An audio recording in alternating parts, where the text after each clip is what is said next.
Então vamos lá. Quando a gente pensa em sistema articular, sempre que a gente pensa em sistema articular, a gente sempre pensa em movimento. Tá? Então, o sistema articular, junto com o sistema esquelético, junto com o sistema muscular, eles são os grandes responsáveis pela movimentação do corpo no espaço. Tanto faz se a gente está falando de movimentação segmentar, ou seja, movimentação de segmentos no espaço, tá? Flexão, extensão, adução, abdução, rotação interna, rotação externa, todos os movimentos que a gente vai ter. E aí a gente vai ter movimentos que são movimentos clássicos, né? Flexão, extensão, adução, abdução, rotação interna, rotação externa e circundução, que acontece na maioria das articulações. E a gente vai ter movimentos específicos também, que são aqueles movimentos específicos de algumas determinadas articulações. Exemplo, pronação e supinação, né, que são movimentos de antebraço, não são nem de cotovelo nem de punho, são movimentos de antebraço. Inversão e eversão, que são movimentos de tornozelo. Tá? E aí a gente vai ter alguns movimentos que podem ser específicos de uma ou outra articulação. Esses movimentos eles podem ser classificados como movimentos segmentares, quando a gente está falando de uma articulação ou de um segmento específico. Então, movimentos segmentares do ombro, movimentos segmentares de tornozelo, movimentos segmentares de joelho, flexão, extensão de joelho, né? Beleza? Ou a gente pode ter então movimentos de locomoção, que são aqueles movimentos mais complexos que implicam no resultado final, que é o deslocamento do corpo no espaço. Beleza? Então, sempre que a gente pensa em articulação, a gente vai pensar como um dos componentes ou um dos sistemas componentes de um sistema maior que a gente chama então de aparelho locomotor. Então, o aparelho locomotor ele vai ser formado por sistema esquelético, mais sistema articular, mais sistema muscular. Beleza?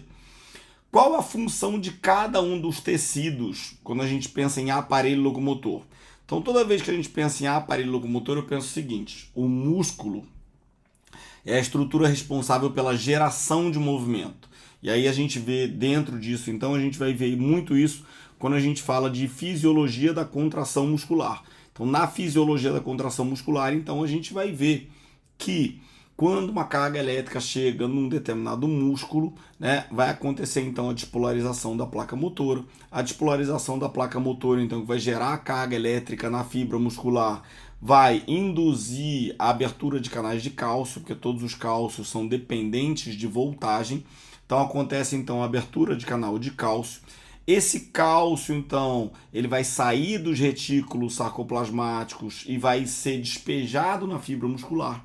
A presença do cálcio na fibra muscular vai promover a atração da actina e da miosina, das moléculas então musculares, das proteínas musculares actina e miosina, e consequentemente ele vai gerar um resultado então de contração, ou seja, tentativa de encurtamento ou de aproximação dessas fibras musculares. Então, isso aí é função muscular. Felipe, mas onde que entra o músculo e onde que entra a articulação? É que toda vez que eu tenho uma contração de um músculo estriado esquelético, esse músculo estriado esquelético ele se prende a dois ossos, pelo menos a dois ossos diferentes. Então, o que acontece?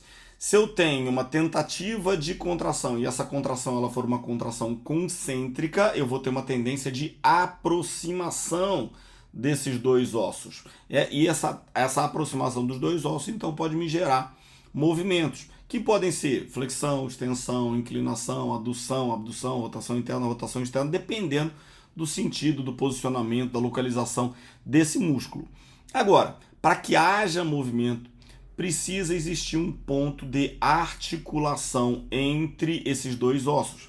Então, quando a gente fala de sistema articular, que é o que a gente vai estar vendo aqui, o sistema articular nada mais é, né, do que um sistema de junturas. Tanto é que antigamente o nome não era sistema articular, era sistema de junturas.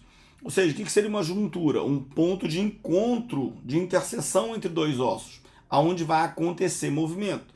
Porque se eu tivesse um osso só e ele fosse calcificado, não teria movimento. Então precisa existir um ponto de interseção entre esses dois ossos. Cada ponto de interseção é uma articulação. Então, por isso é tão importante a gente falar que existe uma diferença entre o que a gente chama de articulação e a gente chama também de complexo articular. Qual é a grande diferença? Uma articulação, nada mais é do que uma unidade. Tá? Então, quando eu penso em articulação, eu penso em unidade. Quando eu penso em complexo, tá? Então, exemplo de um complexo articular, o joelho. Então, o joelho nada mais é do que um complexo articular. O que é um complexo articular? Quando eu tenho algumas articulações trabalhando junto com uma mesma finalidade, tá? Então, dentro do joelho, eu tenho algumas articulações. Quem são elas? Articulação femorotibial. Eu tenho a articulação femoropatelar.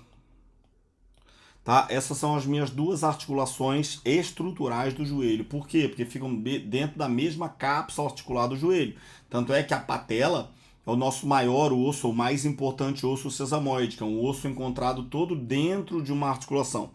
Mas a gente ainda vai ter uma articulação funcional, que ela não é estrutural, porque ela não fica dentro da cápsula do joelho, que é a nossa tibiofibular proximal.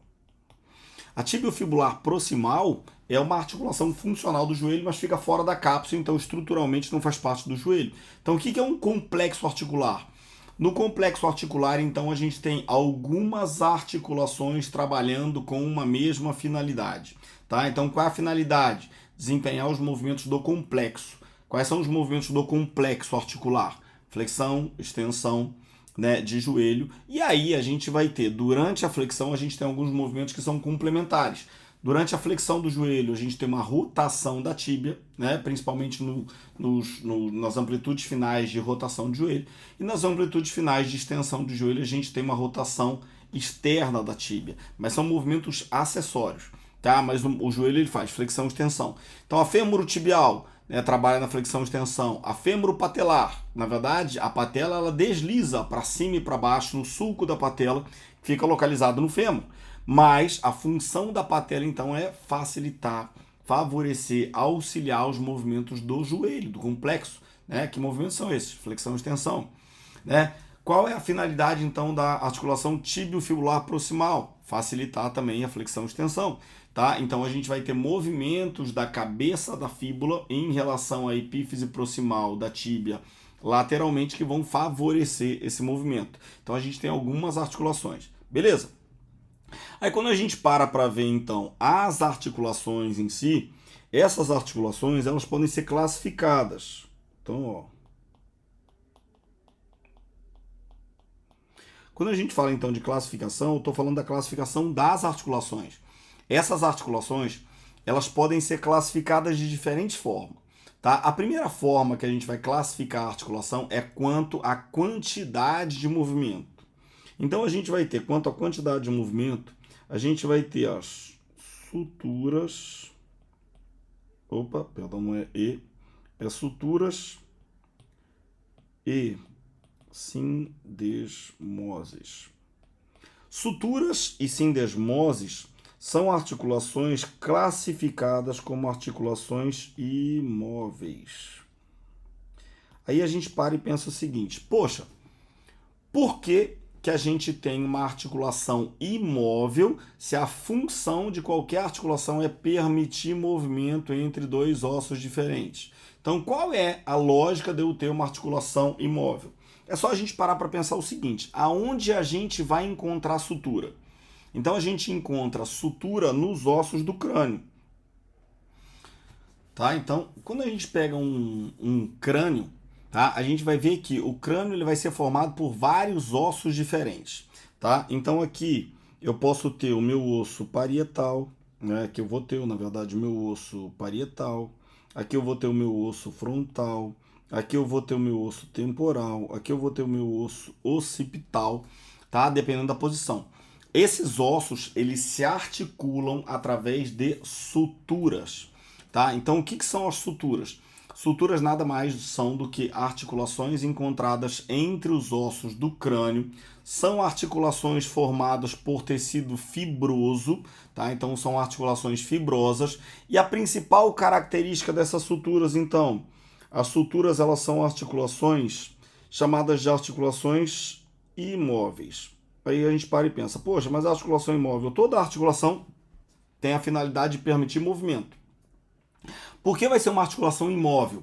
Porque as suturas, elas têm finalidade de permitir movimento entre os ossos do crânio durante a fase embrionária, ou seja, durante o desenvolvimento do feto, porque ele precisa estar crescendo. Depois que a criança nasce, ela ainda continua crescendo durante um período, mas depois de um determinado tempo ele vai cessar esse crescimento. E aí, o nosso crânio, de forma geral, ele vai ter uma grande função, que é uma função protetiva. Protetiva de quem? Protetiva do encéfalo. Então, se eu tenho uma grande função de proteção, eu não posso ter uma instabilidade, ou seja, eu não posso ter muito movimento. Quem protege muito não pode mexer muito, tem que mexer pouco ou nada. Como a função protetiva ela é muito grande, então a função de movimento então não vai existir.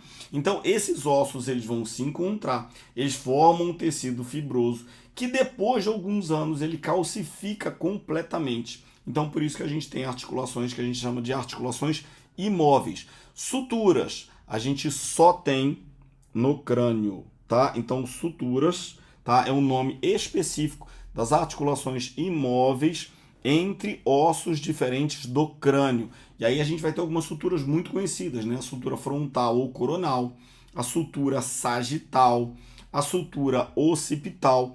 E se a gente for pensar ainda nas suturas, lá nas suturas, quando a criancinha nasce, alguns ossos ainda demoram a se fechar. Então, quando essa criancinha nasce, a gente ainda vai encontrar algumas aberturas. E essas aberturas a gente chama então de fontanelas. Tá? Então a gente vai encontrar a nossa fontanela anterior, que é o bregma, que nada mais é então, tá? Quando a gente pensa em fontanela, em abertura, nada mais é então do que o ponto de encontro entre os ossos parietais e o osso frontal, lá então na minha sutura coronal, mas bem na região medial, então ele vai demorar um pouquinho a fechar, aquilo ali é o bregma. Tá? Depois, posteriormente, a gente vai ter outra fontanela, que é chamada de lambda, tá? Que fica até na sutura lambidoide, que vai ficar então no ponto de interseção entre os dois ossos parietais e o osso occipital posteriormente. Tá? Então a gente vai ter a sutura lambidoide e a gente vai ter o lambda, que nada mais é então do que a fontanela, ou seja, aquele espacinho que demora um pouquinho mais a fechar. Tá? Depois todos eles se fecham, essas duas fontanelas são as principais, né? E são pontos de referência então obstétricos. Né? E depois a gente vai ter então outras articulações imóveis que a gente vai chamar então de sindesmoses, que estão aqui, tá? Então as sindesmoses, assim como as suturas, são articulações fibrosas, são articulações imóveis, só que elas estão localizadas em outras regiões do nosso corpo, tá? Então a sindesmose mais conhecida, a sindesmose mais clássica que a gente vai ter então vai ser a sindesmose tibiofibular, tá? Principalmente a sindesmose tibiofibular distal, que vai estar localizada então lá na região do tornozelo, formando então o que a gente chama de pinça maleolar. E aí nessa pinça maleolar então a gente vai ter uma estrutura que vai precisar dar sustentação para o talos, que é o primeiro osso nosso do tornozelo, o primeiro osso lá do pé. Localizado então na região do retropé. A gente vai ter o talos, embaixo do talos o calcâneo. E dentro, então, o talos vai ser localizado dentro da pinça maleolar, que vai ser formado então pelo maléolo lateral, que é da fíbula, e pelo maléolo medial, que é da tíbia. Esses dois ossos, então, eles precisam estar bem juntos, né? E ao mesmo tempo se articular, mas não com finalidade de movimentar, com finalidade então de dar estabilidade para a região do tornozelo. E na pinça maleolar só deve acontecer movimento de flexão e extensão do talos, ou seja, plantiflexão e dorsiflexão de tornozelo. É isso que acontece. Felipe, mas e os outros movimentos que acontecem? Inversão e eversão. Esses movimentos eles não acontecem na articulação tibiotársica. Eles vão acontecer então na articulação subtalar, ou seja, entre o talos e o calcâneo.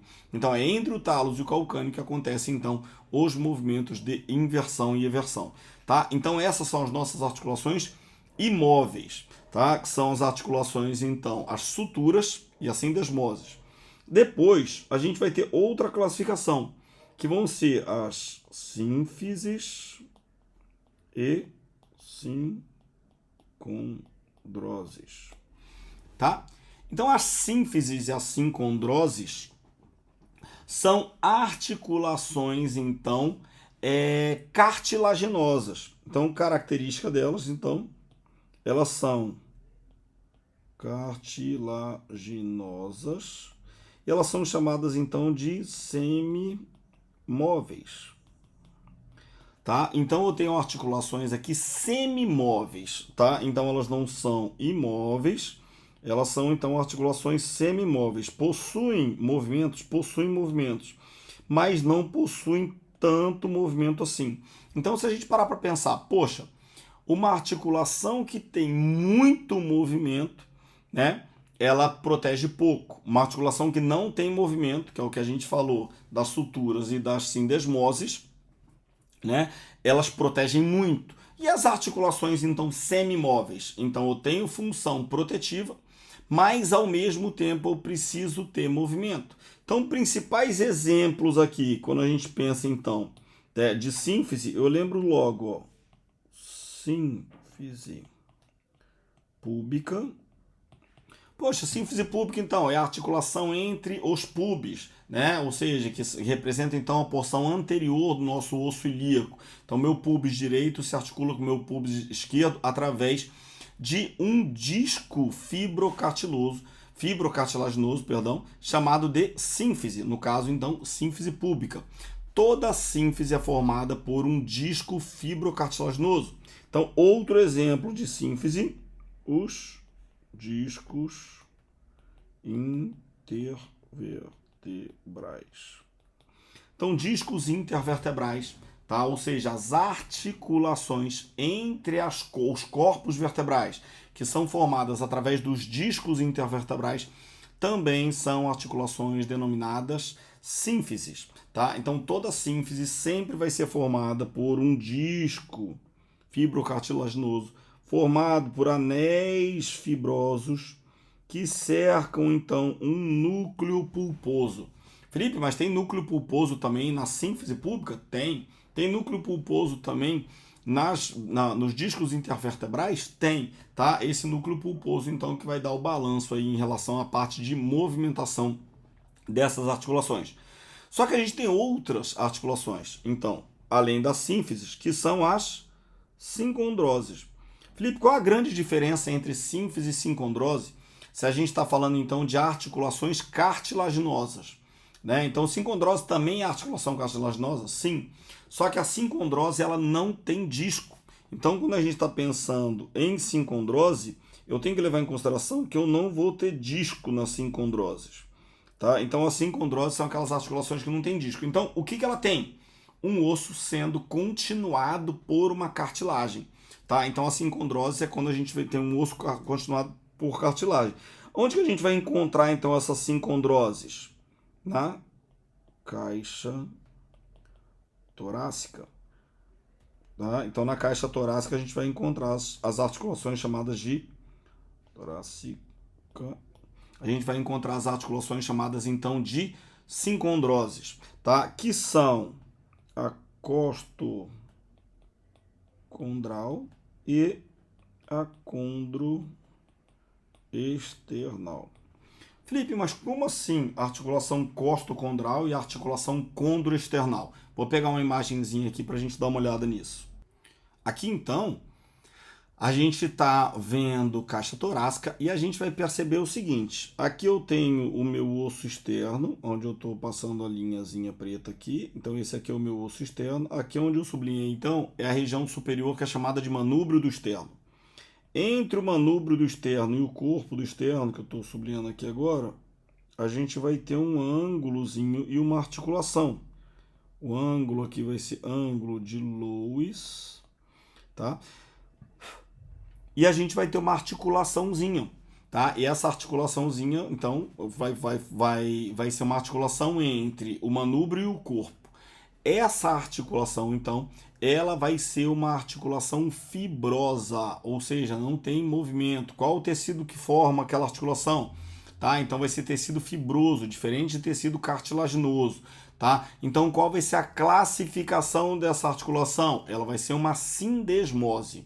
Então, toda vez que eu pensar, então, poxa, osso articulando direto com osso, não tem cartilagem e não tem líquido sinovial, sindesmose, tá? Ah, mas e se tiver no crânio? Aí são suturas. Então, vou ter suturas e sindesmoses, articulações imóveis. Beleza? Agora, o que eu vou ter aqui? O meu osso externo, ele se articula com as costelas. Com que costelas? Com as minhas costelas verdadeiras, tá? Quem são as minhas costelas verdadeiras? Primeira a sétima costela são chamadas de costelas verdadeiras. Por quê? Porque se articulam com o osso externo através das suas próprias cartilagens costais. Então, eu vou ter aqui, ó, primeira é verdadeira, segunda verdadeira, terceira verdadeira, quarta, quinta, sexta e sétima. Quando eu olho dali para baixo, oitava, nona e décima são chamadas de falsas. Por quê? Porque elas se articulam, mas elas se articulam de forma indireta. Então, a cartilagem da oitava, da nona e da décima se fundem e se juntam à cartilagem da sétima. E quem chega? A sétima. Então, quando elas possuem uma articulação indireta, são chamadas de falsas, oitava, nona e décima. E a 11ª e 12ª nem chegam lá na frente, então não possuem articulação anterior, então elas são chamadas de costelas flutuantes. Maravilha. Agora, Felipe, onde é que estão as cartilagens aí? Ou as articulações, perdão. Então as articulações vão estar aqui, ó. Então eu vou ter a articulação entre o osso externo e a cartilagem. Então aqui, por exemplo, na terceira costela, tá? Esquerda, eu vou ter então uma articulação entre o osso externo e a cartilagem, tá? Então, o nome da articulação, a articulação condroesternal. Lembrando, condro significa cartilagem, external, externo. Então, a articulação condroesternal. E aqui, uma outra articulação, articulação costocondral. Tá? Então, uma articulação costocondral, então uma articulação entre costela e cartilagem. Por quê? Porque a costela sai da região posterior, dá a volta, forma o arco da volta e vai para a região anterior. Na região anterior, ela chega direto no externo? Não. Então, ela vai ser continuada por cartilagem. Então, a transição entre costela e cartilagem costocondral. A continuação entre cartilagem e osso externo condroesternal. Então, costocondral e condroesternal são articulações cartilaginosas chamadas então de sincondroses. Principal exemplo então de sincondroses. Sincondroses são articulações cartilaginosas. São articulações semimóveis. Por quê? Porque a caixa torácica tem uma grande função protetiva. Protetiva de quem? Protetiva do coração e dos pulmões, que são as vísceras torácicas. Mas, ao mesmo tempo, a minha caixa torácica tem que ter mobilidade.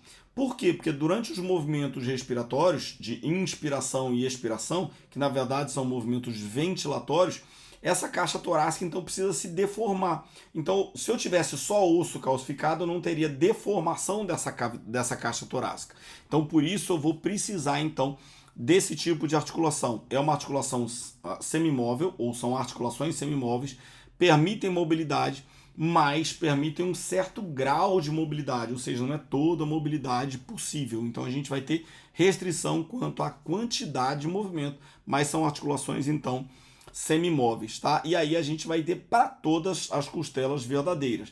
Felipe, e depois as outras costelas? Aí a gente só vai ter então, a partir daqui, da oitava, nona, décima, a gente só vai ter costocondral. Por quê? Porque depois vai ter cartilagem da oitava chegando na cartilagem da sétima.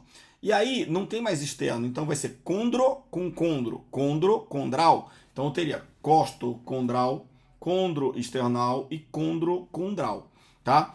Para associar e fazer uma associação, tá? A inflamação das cartilagens a gente chama de condrite, tá? E no caso, a inflamação das cartilagens, né, que formam então, né, que dão origem a essas cartilagens costais, né, ou seja, quando a gente tem uma condrite de caixa torácica, a gente vai ter uma dor torácica, que não vai ser uma dor precordial, mas que pode ser confundida com dores precordiais. Então, as condrites, elas entram como diagnóstico diferencial de infarto agudo do miocárdio. Só que aí vão ter algumas diferenças quando a gente fala de condrite para infarto agudo do miocárdio. Por quê?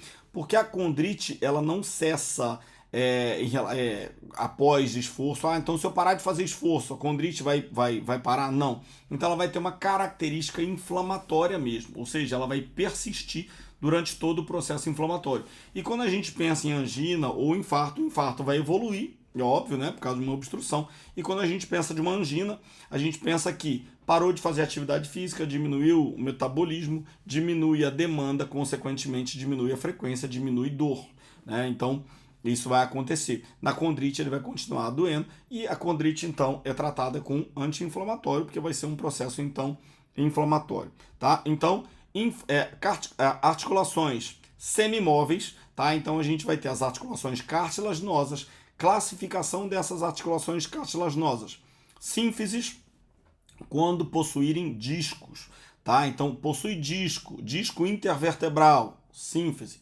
né? Sínfise púbica, possui um disco fibrocartilaginoso, sínfise, beleza. Não possui disco, mas é uma articulação cartilaginosa, é continuada por cartilagem, sincondroses. E depois a gente vai ter as nossas articulações, que são as nossas articulações móveis, tá? Então a gente vai ter as articulações sinoviais. Articulações sinoviais são as nossas articulações móveis, ou seja, a finalidade é movimento, não protege ninguém, tá? Qual é a preocupação principal dessas articulações? Movimento, tá? Então aqui a gente vai ter as nossas articulações móveis. A gente nem fala hipermóveis, né? Porque a gente tem imóveis, semimóveis e móveis. Qual é a característica das articulações sinoviais? Toda articulação sinovial vai possuir, tá, uma cápsula articular, tá? Ou seja, a cápsula articular vai ser quem vai delimitar toda a articulação. Dentro da cápsula articular, eu vou obrigatoriamente ter o líquido sinovial, que também é chamado de sinóvia, tá? Esse líquido sinovial, então, ele é produzido, ou o estímulo para a produção do líquido sinovial é o próprio movimento, tá? E esse líquido sinovial, ele vai ser o grande responsável, então, por lubrificar essa articulação e por não deixar que esses ossos que estão em contato se calcifiquem. Então, eu preciso de ter uma produção adequada de líquido sinovial para estar lubrificando essa articulação e permitindo deslizamento entre as extremidades ósseas, facilitando o movimento. No caso, né, de inflamação dessas articulações, nas artrites ou nas inflamações crônicas, nas artroses, eu vou tendo uma aproximação desses ossos, eu vou tendo uma perda da produção do líquido sinovial. Consequentemente, eu vou tendo cisalhamento entre os ossos. E aí, gradativamente, né, no caso das artroses ou osteoartrites ou osteoartrose, tudo a mesma coisa, sinônimo, o que a gente vai ter então? Um processo degenerativo gerado então pela lesão recorrente característica de atrito entre as extremidades ósseas. Por isso que nas osteoartrites, artrose ou osteoartrose, mesma coisa, a gente vai ter uma característica que vai ser a dor logo de manhã, dor quando você fica muito tempo sentado e começa a movimentar, e depois gradativamente, quando a pessoa começa a movimentar ou começa a fazer qualquer atividade, aquela dor vai cessando. Por quê? Porque ele começa a produzir mais líquido sinovial, começa a lubrificar a articulação e gradativamente aquele movimento então ele vai ficando mais harmônico. Só que essas articulações, como elas possuem muito movimento, elas vão precisar também de estruturas que gerem estabilidade. E aí entram os ligamentos. Ligamentos, então, são estruturas que ligam um osso a outro osso com a finalidade de promover estabilidade entre os ossos, ou seja, estabilidade articular. Felipe, se eu tiver uma lesão ligamentar, qual é a consequência? Perda de estabilidade, ou seja, instabilidade articular. Se eu tiver uma entorse de joelho, o que vai acontecer? O meu joelho vai ter uma tendência de ficar o tempo todo torcendo depois de novo. Por quê? Porque ele vai ficar frouxo. Se eu tiver uma entorse de tornozelo, meu tornozelo vai ter uma tendência de ficar torcendo o tempo todo de novo. Tá? Por quê? Porque esse tornozelo vai ficar frouxo. Tá? Ah, mas essa entorse de tornozelo vai me gerar outro problema? Não, ele vai gerar uma instabilidade e, consequentemente, você vai ter uma chance maior de ter recidiva de lesão. E aí, dentro das entorses, que são lesões ligamentares, a gente tem entorse grau 1, quando a gente tem, então, só uma distensão do ligamento. Entorse grau 2, quando a gente tem uma ruptura parcial do ligamento. E entorse grau 3, quando a gente tem uma ruptura total do ligamento. A gente ainda vai ter os meniscos e o labrum, tá? Menisco no joelho, labrum, então, lá na coxa femoral, lá no acetábulo, né? Qual a função dessas estruturas? Elas são as estruturas, então, que são localizadas tanto no quadril quanto no joelho e elas são interpostas entre os ossos. Ela tem uma função como se fosse uma função de amortecedor. Por quê? Porque o impacto, então, da cabeça do fêmur na articulação, né, lá no acetábulo, na articulação coxofemoral, é muito grande. Por isso, então, eu preciso de ter uma estrutura que diminua isso. Principalmente naquelas pessoas, então, que tem o ângulo do colo do fêmur maior do que 125 graus. O que significa isso? A gente vai ver que o ângulo do colo do fêmur ele é de 125 graus, ou aproximadamente 125 graus. Então é como se eu tivesse aqui o meu fêmur, tá? E a gente vai ver que eu tenho a cabeça do fêmur e depois eu vou ter a diáfise do fêmur. Mas entre a cabeça e a diáfise eu tenho o colo, e esse colo tem um ângulo aproximado de 125 graus. Quando eu tenho um ângulo muito aberto, ou seja, mais assim, maior do que 125, o que acontece? Quanto mais aberto for o meu ângulo, maior é o impacto que eu vou ter na articulação do quadril.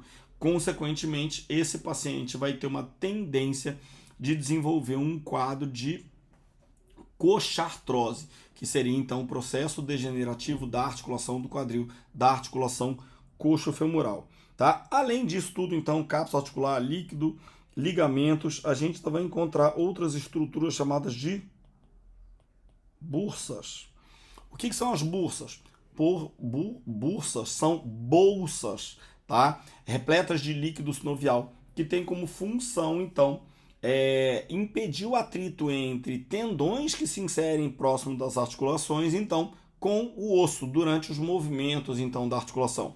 Então, quando a gente fala de bursite e tendinite, a tendinite é a inflamação do tendão, a bursite é a inflamação da bursa, só que elas estão intimamente ligadas. Por quê? Porque o tendão ele tem um contato direto com a bursa e a bursa serve como se fosse um amortecedor do tendão. Felipe, se eu inflamar o tendão, inflama a bursa. Se eu estiver com a bursa inflamada, o tendão está inflamado. Quem é a causa do problema? É sempre o tendão, porque é a estrutura dinâmica. Mas a bursa ela acaba sendo comprometida. Qual é o tratamento? A gente nunca trata a bursa, a gente sempre trata o tendão. Então, se eu tenho tendinite ou bursite, se vai passar um anti-inflamatório, vai tratar os dois do mesmo jeito. Se eu for tratar mecanicamente, né, com exercício, com alongamento, eu vou tratar quem? O tendão. Por quê? Porque o tendão, então, vai ser a minha estrutura dinâmica. Então, recapitulando só, voltando aqui, fazendo uma síntese, quando a gente fala, então, de classificação, a gente tem 3 possíveis classificações para as articulações, que são, então, articulações imóveis, articulações semimóveis e articulações móveis. Quando eu falo das articulações, então, imóveis, eu tenho as suturas e as sindesmoses. Lembrando, sutura no crânio, sindesmose, então, a principal exemplo de sindesmose que a gente vai ter, então, é a tíbia fibular. Nas suturas semimóveis, então, eu vou ter as sínfises. O que é uma sínfise? Toda vez, então, que eu tenho uma estrutura cartilaginosa, uma articulação cartilaginosa, então, entre dois ossos. Só que na sínfise eu tenho, por exemplo, disco, presença de discos. Então, exemplo de sínfises: discos intervertebrais e a sínfise púbica. Eu vou ter também as sincondroses. Tá? As sincondroses, então, são quando a gente tem uma articulação continuada por outra estrutura. Tá? Então, costocondral, condroesternal, condrocondral são articulações cartilaginosas que não têm disco, elas são continuadas. E as articulações móveis, então nas articulações móveis a gente vai ter as articulações sinoviais, tá? Então, qual é o tecido que vai dar origem a cada uma dessas articulações? Nas imóveis, a gente vai ter tecido fibroso. Então, elas também podem ser chamadas de articulações fibrosas. As semimóveis são formadas por tecido cartilaginoso, né? Aí, relembrando, se tem disco, sínfise. Se não tem disco, sincondrose. E as móveis, tá? A gente vai ter, então, a sinóvia. Então, a presença de líquido sinovial. E aí, com isso, a gente tem todas as articulações do nosso corpo, todas, obrigatoriamente, elas vão ter as classificações entre imóveis, semimóveis e móveis. Felipe, mas eu tenho dificuldade. Vê o tipo de tecido que está formando. Tá? Então é osso encostado com osso sem movimento, beleza. É no crânio, sutura. Não é no crânio, sindesmose. Ah, mas tem uma cartilagem, beleza. Mas a cartilagem tem algum disco? Se tem disco, sínfise. Exemplo de sínfise, então, disco intervertebral, sínfise púbica. Outro exemplo, na articulação temporomandibular, que é a articulação da mandíbula, então com o osso temporal, a gente vai ter um discozinho também. Então, a gente vai ter um tipo de articulação, então, que vai ser uma sínfise, tá? Entre, então, o côndilo da mandíbula, né, e a fossa da mandíbula lá no osso temporal, na face inferior do osso temporal. E a sincondrose, então, tá? A gente vai ter, então, quando a articulação ela é imóvel, mas ela está localizada, então, fora do crânio. E nas móveis, então, as articulações sinoviais. E aí, com isso, a gente consegue fechar aqui esse nosso conteúdo, então, de sistema articular, principalmente quando a gente pensa nas classificações gerais das articulações. Classificação quanto a movimento e classificação quanto ao tecido que forma cada uma dessas articulações.